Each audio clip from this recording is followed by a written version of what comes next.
Assalamualaikum warahmatullahi wabarakatuh. Mari kita belajar matematika. Pada pertemuan kali ini, kita akan belajar mengenal lebih dekat trigonometri. Apakah kalian sudah tahu trigonometri itu apa? Yuk kita cari tahu. Trigonometri berasal dari bahasa Yunani, yaitu dari kata trigonon yang artinya tiga sudut dan metro yang artinya mengukur. Jadi, trigonometri adalah ilmu yang mempelajari tentang hubungan sisi dan sudut dalam sebuah segitiga. Nah, dalam trigonometri, kita akan mengenal beberapa istilah yang kita tidak ketahui sebelumnya. Yang pertama yaitu sinus, atau bisa kita tulis dengan sin theta. Theta di sini merupakan sebuah simbol sudut dalam sebuah segitiga. Nah, kita juga bisa menggantinya dengan alfa, beta, dan simbol-simbol lainnya. Kemudian yang kedua yaitu kosinus, atau bisa kita tulis dengan cos theta. Kemudian yaitu tangan, kita bisa tulis dengan tan theta. Kosekan kita bisa tulis dengan csc theta atau cosec theta. Kemudian yaitu sekan kita bisa tulis dengan sec theta. Dan yang terakhir yaitu kotangen, atau bisa kita tulis dengan cot theta. Karena kita akan membahas segitiga, maka saya akan menampilkan segitiga ABC yang siku-sikunya berada di B dan sudut theta berada di C. Nah, pada sisi AB karena berada di depan sudut theta, kita beri nama sisi depan. Kemudian sisi BC yang merupakan berada di samping sudut theta, kita beri nama sisi samping. Dan sisi AC merupakan sisi yang paling panjang yang bentuknya miring dan berada di depan sudut siku-siku, kita beri nama yaitu sisi miring. Nah, kenapa kita beri nama istilah-istilah seperti ini? Karena ini untuk memudahkan kita dan mengingat perbedaan antara sisi-sisi pada sebuah segitiga. Tapi ini hanya berlaku untuk segitiga siku-siku saja ya. Nah, kemudian di materi trigonometri kita akan diminta untuk mencari nilai sudut atau panjang sisi dengan cara mengetahui nilai sin, cos theta, dan kawan-kawannya. Nah, bagaimana sih kita bisa mendapatkan nilai sin, theta, cos theta, dan kawan-kawannya? Rumusnya adalah sin de mi. Nah, de per mi ini maksudnya adalah perbandingan sisi depan dengan sisi miring. Kemudian cos sa mi maksudnya adalah perbandingan sisi samping dengan sisi miring. Tan desa yaitu perbandingan sisi depan dengan sisi samping. Kemudian yaitu kosekan theta 1/sin theta yang merupakan kebalikan dari sin theta. Selanjutnya yaitu sec theta 1/cos theta yang merupakan kebalikan dari cos theta. Kemudian cot theta yaitu 1/tan theta yang merupakan kebalikan dari. Selanjutnya yaitu sudut istimewa pada trigonometri. Nah, ada beberapa sudut istimewa pada trigonometri yaitu 0 derajat, 30 derajat, 45 derajat, 60 derajat, dan 90 derajat. Nah, ini merupakan nilai-nilai dari sin, cos, tan, cosecant, secant, kotangan pada sudut-sudut istimewa. Nah, ini cukup banyak dan saya mempunyai trik cepat untuk bisa menghafalnya. Yang pertama yaitu kita harus benar-benar menghafal pada tabel pertama yaitu nilai sin pada sudut istimewa. Nah, jika sudah hafal, kita bisa lihat bahwa jika kita perhatikan nilai cos ini merupakan kebalikan dari sin. Nah, ini saya sudah memberikan warna kuning yang sama supaya dapat mudah menghafalnya. Kemudian tangan. Nah, tangan ini merupakan nilai dari sin theta per cos theta. Jika kita bagi nilai sin theta per cos theta, maka hasilnya akan sama dengan nilai dari tangan. Kemudian yaitu kita pindah ke bawah, kotangan. Nah, kotangan ini merupakan kebalikan dari tangan, sehingga di sini saya kasih warna biru. Nah, coba perhatikan ya, ini merupakan kebalikan dari tangan.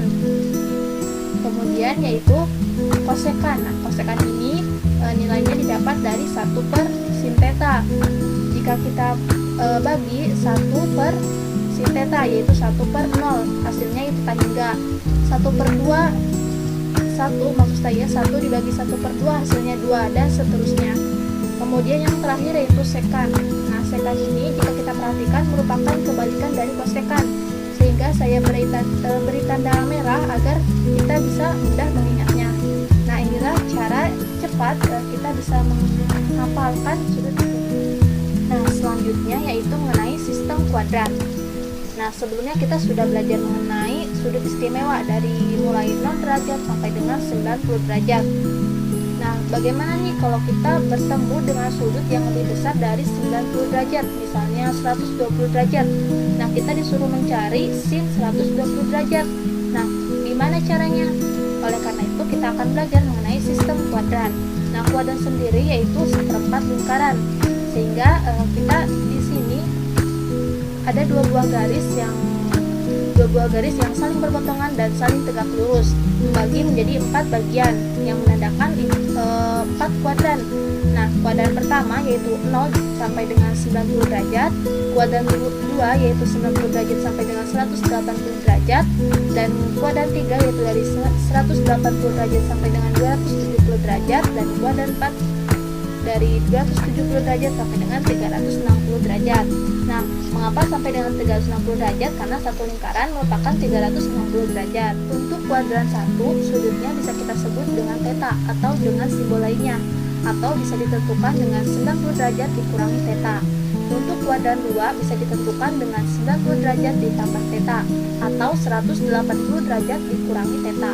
Untuk kuadran 3 bisa ditentukan dengan 180 derajat ditambah theta, atau 270 derajat dikurangi theta.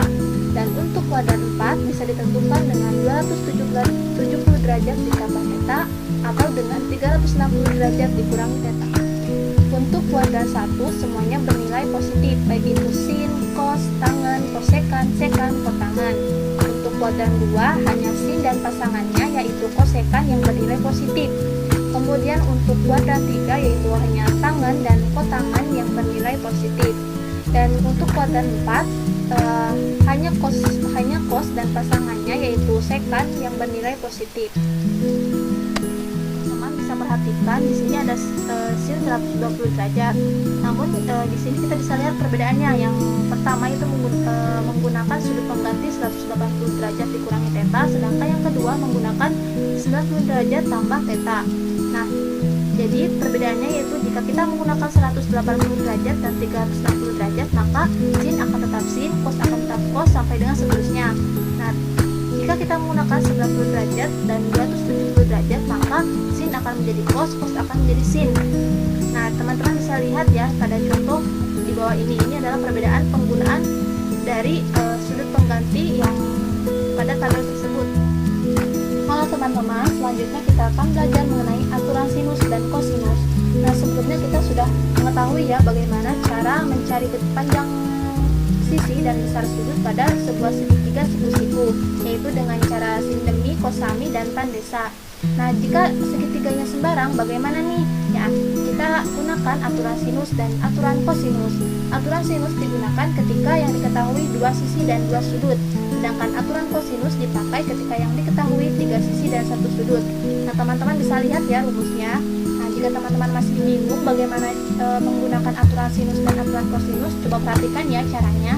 Yang pertama, periksa jumlah komponen yang diketahui dan ditanyakan. Jika yang diketahui 3 sisi dan 1 sudut, maka gunakan aturan kosinus. Namun, jika yang diketahui 2 sisi dan 2 sudut, teman-teman periksa kembali apakah kedua pasangan sisi dan sudut tersebut saling berhadapan.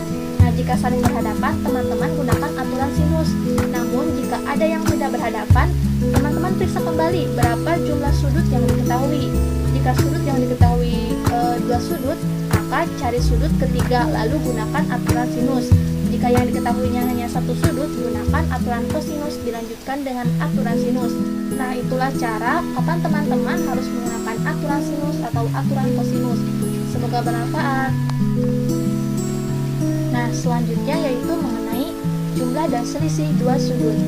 Jumlah dan selisih 2 sudut pada sinus yaitu sin A ditambah B sama dengan sin A cos B ditambah cos A sin B. Sin A kurangi B sama dengan sin A cos B dikurangi cos A sin B. Nah, polanya yaitu sin, cos, cosin. Jika di sini ditambah, maka penjabarannya juga ditambah.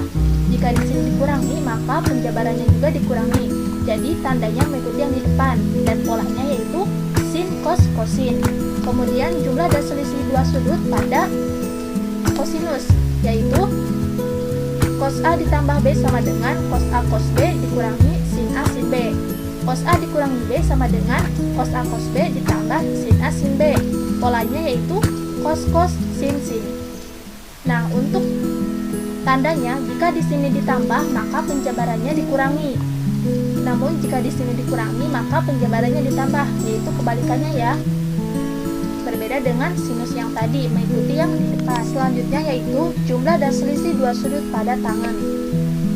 Rumusnya adalah tan A tambah B sama dengan tan A tambah tan B per 1 dikurangi tan A kali tan B. Tan A dikurangi B sama dengan tan A dikurangi tan B per 1 ditambah tan A kali tan B. Nah, polanya yaitu jika di depannya plus maka di atas plus, di bawah min.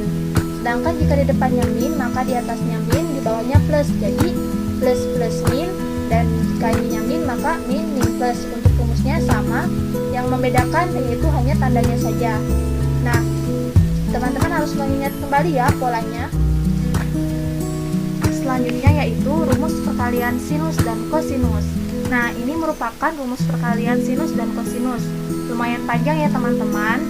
Jadi di sini saya sudah menjabarkan bagaimana caranya dengan mudah kita bisa mengingatnya, mengingat rumus perkalian sinus dan kosinus. Yang pertama yaitu ada 2SC sama dengan S tambah S mewakili rumus yang pertama. Kemudian 2CS sama dengan S kurangi S mewakili rumus yang kedua. 2CC sama dengan C ditambah C merupakan mewakili rumus yang ketiga. Dan negatif 2SS sama dengan C kurangi C mewakili rumus yang keempat. Nah, maksudnya gimana sih 2SC sama dengan S tambah S ini?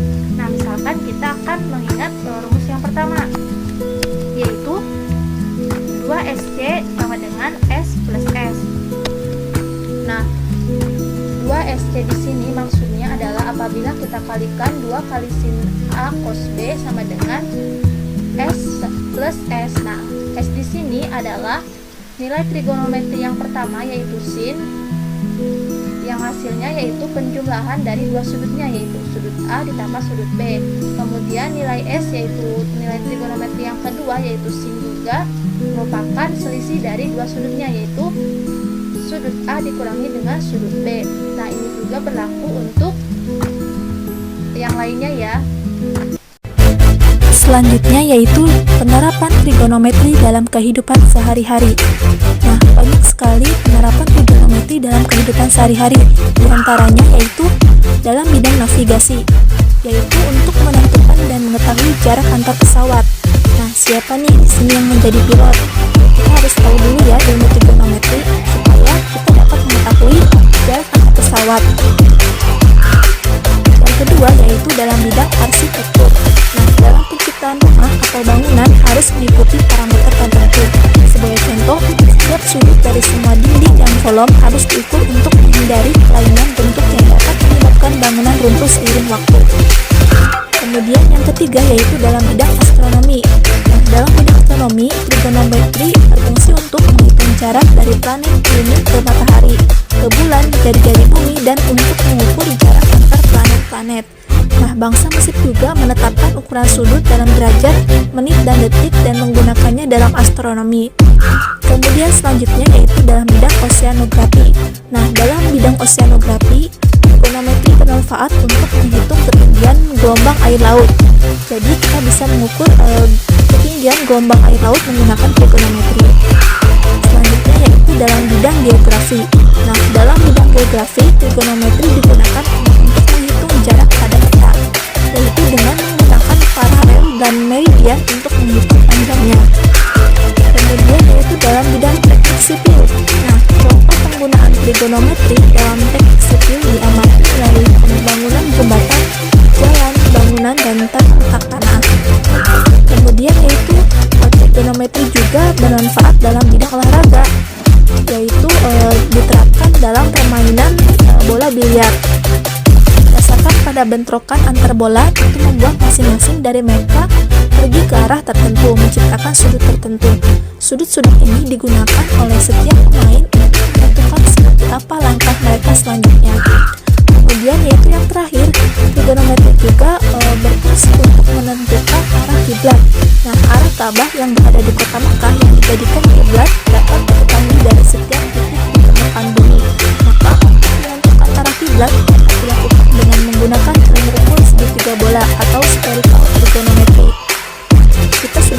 banyak sekali